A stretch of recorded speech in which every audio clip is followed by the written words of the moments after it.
Apakah hukum orang yang berkata bila saya buka tudung saya rasa dekat dengan Allah? Dua ni pulak ni. Ada seorang hamba Allah sebut begitu. Apakah hukum dia, ustaz? Ini orang jahil. Kerana kita dekat dengan Allah dengan taat kepada perintah Allah.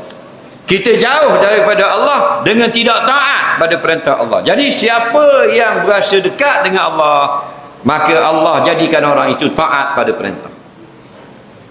Dan tidak boleh orang yang derhaka makin dekat kepada Allah. Apa dalam bab tudung ini, apa perintah Allah?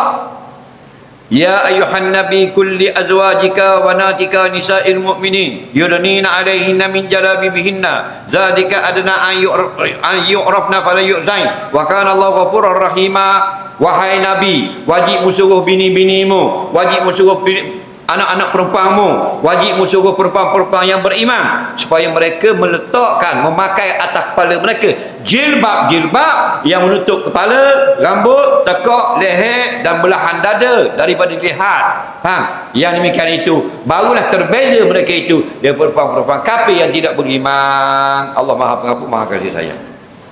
Jadi Allah suruh yudnina alaihinna min jalabibihinna, hendaklah mereka perempuan pakai jilbab, pakai tudung. Dia ni pula buang jilbab, buang tudung, jadi dekat dengan Allah. Salah. Orang yang pakai tudung lebih dekat pada Allah. Orang yang buang tudung makin jauh daripada Allah. Kerana pakai tudung perintah Allah, taat Allah, buang tudung dedah aurat adalah tanda dia derhaka kepada Allah. Tidak lagi takut masuk neraka di hari akhirat nanti. Soalan seterusnya,